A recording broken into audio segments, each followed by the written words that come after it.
युधिष्ठिर जी उदास मना होकर के अपने कक्ष में बैठे थे और एक बात विचार कर रहे थे। अहो में पश्यता ज्ञानम हृदि रूढ़म दुरात्मनः पारक्यस्यैव देहस्य बहवयो में क्षोहिणीर्हता। यह महाभारत युद्ध मेरे कारण हुआ। अरे दुर्योधन नहीं देना चाह रहा था। दुर्योधन कह रहा था कि सूच्याग्रे नैव दास्यामि विना युद्धेन केशव। सुई के अग्रभाग के बराबर मैं पांडवों को जमीन नहीं दूंगा। अरे तो नहीं लेता। इस महाभारत के युद्ध में कितना नरसंहार हुआ, उसका संपूर्ण कारण मैं ही हूं। गोविंद ने विचार किया, यदि युधिष्ठिर जी को मैं समझाता हूं इन्हें बात समझ में आएगी नहीं। क्यों? क्योंकि इनका मुझ में वात्सल्य भाव है, मुझे अपने से छोटा मानते हैं। हमारा छोटा बालक या उम्र अवस्था में छोटा हो, बहुत कायदे की भी बात कर रहा हो ना, तो भी मस्तिष्क में बैठती नहीं। वही बात कोई सफेद दाढ़ी वाला कोई अनुभवी व्यक्ति व्यक्त करता है तो बात मस्तिष्क में बैठ जाती है। भगवान पांडवों को लेकर के कुरुक्षेत्र पहुंचे, जहां पर 54 दिनों से लगातार बाणों की सैया में पड़े हुए पितामह भीष्म गोविंद गोविंद गोविंद भगवान के नाम का उच्चारण कर रहे हैं। कब गोविंद आएंगे, कब मुझे उनके दर्शन प्राप्त होंगे। पांडवों ने जाकर के प्रणाम किया। पितामह भीष्म ने कहा, अर्जुन अरे तुम्हारा वो साथी नहीं दिख रहा। बोले आप किसकी बात कर रहे हैं, किस साथी की बात कर रहे हैं? बोले तुम्हारे एक संबंध हो तो मैं बताऊं, तुम्हारे तो ना जाने कितने संबंध हैं उस गोविंद से। यम मन्यसे मातुलेयम प्रियम मित्रम सुहृत्तमम अकारो सचिवम दूतम सौहृदा दथ सारथिम। अरे कभी तो तुम उसे अपने मामा के लड़के बना लेते हो, कभी महाभारत के युद्ध में गुरु बना करके स्वयं चेला बन जाते हो, कभी उनकी बहन से विवाह करके उन्हें अपना साला बना लेते हो, कभी उन्हें अपना सारथी बना लेते हो, तो कभी अपना मित्र बना लेते हो।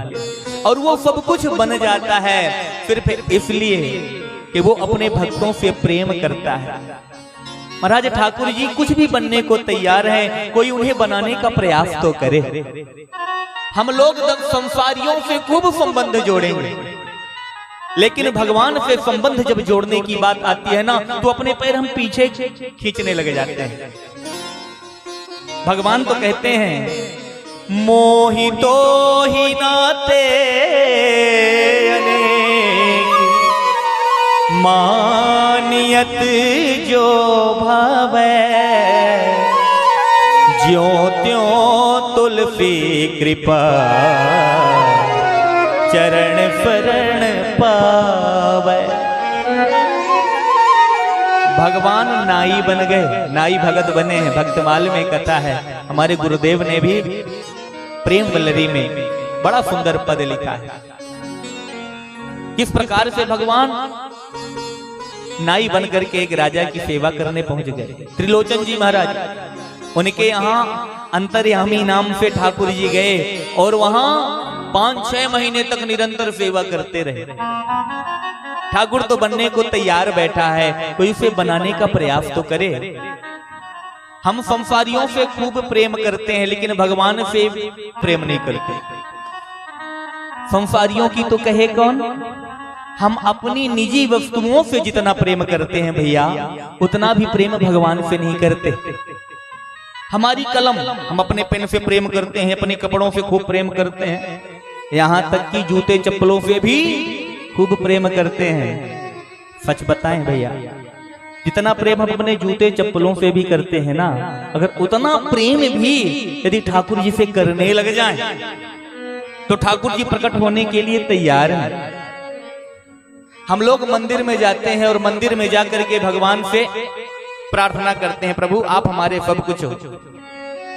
माता रामो मद पिता रामचंद्र स्वामी रामो मत्सखा रामचंद्रः सर्वस्वं मे रामचंद्रो दयालो नान्यम जाने नैव जाने न जाने। भगवान से सब कुछ रिश्ता बनाते हैं, कहते तो हैं, लेकिन उस रिश्ते को मानते नहीं हैं। एक बार ठाकुर जी की तरफ देखेंगे, त्वमेव माता, और एक बार ध्यान जाएगा मंदिर के बाहर खड़ी हुई रखी हुई चप्पल में, कहीं कोई उठा तो नहीं लिया जा रहा है। आधा ध्यान भगवान में है तो आधा ध्यान जूते चप्पल में रखे हुए हैं मंदिर के बाहर।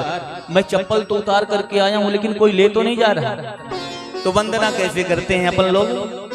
त्वमेव माता च पिता त्वमेव। माता तो ठाकुर हो गए और पिता चप्पले हो गए। त्वमेव बंधो, कोई ले तो नहीं गया। च सखा त्वमेव, त्वमेव विद्या द्रविणम त्वमेव, त्वमेव सर्वं मम देव देव, त्वमेव सर्वं मम देव देव।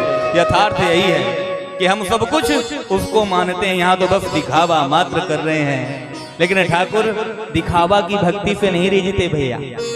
आप हृदय से जैसे हो वैसे बन करके मेरे गोविंद के चरणों में आ जाओ, वो स्वीकार कर लेगा। बनने वालों के ठाकुर नाक कान उड़ा दिया करते हैं। सुपनका भी कैसी थी? बड़ी कुरूपणी थी, हृदय में पाप रख करके गई थी, लेकिन जब गोविंद के पास गई बढ़िया सुंदर रूप बना करके रुचिर रूप धरी प्रभु पहिया आई और बोली, बहुत अधिक मुस्काई। लेकिन उस बनी बनाई पूतना पर क्या ठाकुर जी रीझे? नहीं रीझे, उसका नाक और कान अलग से कटवा दिया।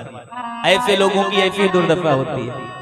इसलिए बनो तो निश्चल होकर के, निष्काम होकर के ठाकुर के बनो, अन्यथा संसार के ही बने रहो भैया, क्या मतलब।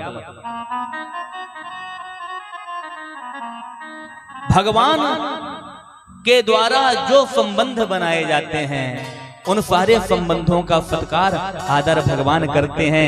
जैसे अर्जुन के साथ उन्होंने सारे संबंधों का आदर किया। पितामह भीष्म पूछ ही रहे थे गोविंद के विषय में, तब तक ठाकुर आए और आकर के प्रणाम करते हैं। पितामह मेरा प्रणाम स्वीकार कीजिए। बोले आ गए गोविंद? अब जब आ ही गए हो तो इसी तरह मेरे सामने खड़े रहना, मेरे नेत्रों से ओझल नहीं होना। सदैव देवो भगवान प्रतीक्षता कलेवरम यावदिदम हिनोम्यहम् प्रपन्न हासा रुणलोचनोल्लसन् मुखाम्बुजो ध्यान पथश्चतुर्भुजः मुखाम्बुजो ध्यान पथश्चतुर्भुजः। प्रभु आप मेरे सामने तब तक खड़े रहे, कब तक पितामह? यावद अहम इदम कलेवरम नहीं नोमी तावद भवान प्रतीक्षता। जब तक मैं इस शरीर को छोड़ करके ना चला जाऊं तब तक आप मेरे सामने ऐसे ही खड़े रहो। गोविंद ने विचार किया कि ना जाने पितामह कब जाने का विचार बनाए, इन्हें इच्छा मृत्यु का वरदान जो प्राप्त है, तो थोड़ा सा उदास से हो गए।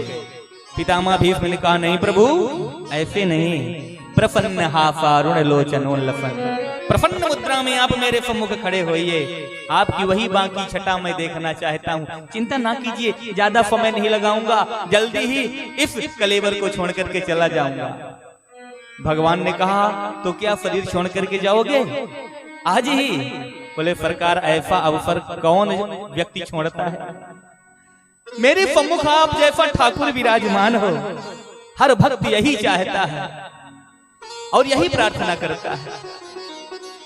इतना तो करना स्वामी जब प्राण तन से निकले, गोविंद नाम लेकर मेरे प्राण तन से निकले, श्री गंगा जी का तट हो, यमुना का बंसी बट हो, मेरा फावरा निकट हो, जब प्राण तन से निकले, जब कंठ प्राण आवे, कोई रोग ना सतावे। हे गोविंद, जब कंठ प्राण आवे, कोई रोग ना सतावे, यम दर्श न दिखावे, जब प्राण तन से निकले। ठाकुर ध्यान रखना, उस वक्त जल्दी आना। किस वक्त? उस वक्त जल्दी आना, नहीं श्याम भूल जाना, राधा को साथ लाना, जब प्राण तन से निकले। इतना तो करना स्वामी, जब प्राण तन से निकले। जन्म जन्म मुनि जतन कराही, अंत राम कही आवत नहीं। और ऐसा साक्षात ठाकुर मेरे सामने खड़ा हो और ऐसे अवसर का लाभ मैं ना लूं, ऐसा हो नहीं सकता गोविंद। लेकिन चिंता ना करो, ज्यादा समय नहीं लगाऊंगा। भगवान ने कहा, पितामह आप इन पांडवों को समझा दीजिए, क्योंकि ये उदास है। महाराज युधिष्ठिर को बहुत चिंता है कि ये सारा महाभारत युद्ध मेरे कारण हुआ। तब पितामह भीष्म ने महाभारत में बहुत ही विशद वर्णन किया है महाराज धर्म का, लेकिन यहाँ पर संकेत मात्र किया गया है। दान धर्मान राज धर्मान, मोक्ष धर्मान विभाग सह, स्त्री धर्मान भगवत धर्मान, समासव्यास योग्यता। दान धर्म को बताया, राज धर्म को बताया, मोक्ष का धर्म बताया, स्त्री का धर्म कैसा होना चाहिए यह धर्म बताया, भगवत धर्म भगवान के आराधन करने की प्रक्रिया क्या है, ये सारी विधाएं बड़ी ही विधि पूर्वक महाभारत में बखान किया है पितामह भीष्म ने। वैसे ही उत्तरायण का समय आया और उत्तरायण के समय के आते ही पितामह भीष्म ने अपने चित्त को एकाग्र किया। दक्षिणायन से उत्तरायण अभी आया है, कुछ दिनों पहले मकर संक्रांति में, लेकिन एक उत्तरायण आता है। लेकिन आज पितामह भीष्म के सामने एक नहीं दो उत्तरायण है। गोविंद कौन है? उत्तरा का गर्भ भगवान का अयन बन चुका है। यह ऐसा अवसर रहा जब भक्त और भगवंत दोनों एक साथ माता के गर्भ में विराजमान रहे। ऐसा चमत्कार कभी नहीं हुआ कि भगवान भी हो और भक्त भी साथ में हो। ये इतिहास का प्रथम घटना है कि जब भगवान भी गर्भ में थे और भक्त परीक्षित भी गर्भ में थे।